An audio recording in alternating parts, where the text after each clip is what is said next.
Corona virus जो शिकार 161 मरीज़ फोत थी विया। 3377 ॼणनि में वायरस जी तस्दीक कई वई आहे। उन हवाले सां तफ़सील मालूम कंदासीं मेरा टीवी न्यूज़ जे रिपोर्टर मुदस्सिर राजपूत खां। जी मुदस्सिर, छा तफ़सील आहिनि?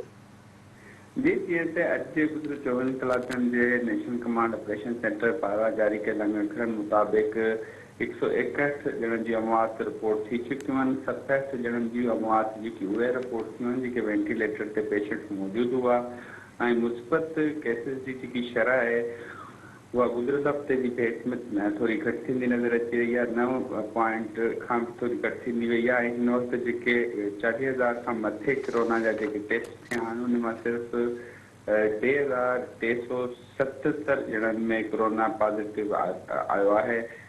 मुल्क भर में जेकी वेंटिलेटर ऐं जेकी ऑक्सीजन बेड जी जेकी सूरत आहे उहे गुज़िरियल हफ़्ते जी भेट में हिन वक़्तु कुझु बहितर नज़र अची रही आहे। ऐं देश जेको हॉस्पिटल जे मथां लोड आहे जेको नेशनल कमांड ऑपरेशन सेंटर पारां जारी कयल आंकड़नि उन मुताबिक़ सूरत क़दुरु बहितर आहे, छाकाणि त गुज़िरियल हफ़्ते मुल्तान में जेके वेंटिलेटर था उन में तक़रीबन 78% उन्हनि ते ऑक्यूपाइड पेशेंट मौजूदु हुआ, जॾहिं अॼु जेके आंकड़ा जारी कया विया आहिनि उन मुताबिक़ 76% जेके बेड आहिनि उन्हनि ते पेशेंट मौजूदु आहिनि।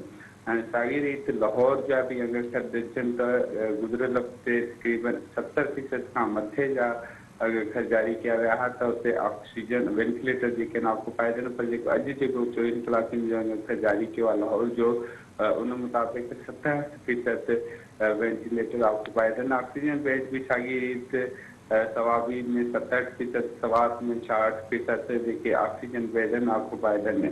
इन सां गॾोगॾु मां पंहिंजे नाज़रीन खे ॿुधाईंदो वञा त मुल्क भर में एक्टिव जेके केसिस आहिनि उन में अञा घटिताई न आई आहे। हिन वक़्तु बि एक्टिव केसिस जी जेकी तादाद आहे उहा 86,151 आहे। इन में अञा बरसर जेकी मुसलसल जेकी देखभाल थींदी रही उन में थोरी घटिताई आई आहे, पर जेकी हेठि ईंदो उनजो जेको अखरनि जो अखर उहो घटि कोन थी सघियो आहे। हिन वक़्तु बि एक्टिव केसिस 86,000 जे लॻभॻि आहिनि। इन सां गॾोगॾु बलोचिस्तान ऐं गिलगित बल्तिस्तान में हिन वक़्तु अहिड़ो को बि पेशेंट न आहे जेको वेंटिलेटर ते मौजूदु हुजे।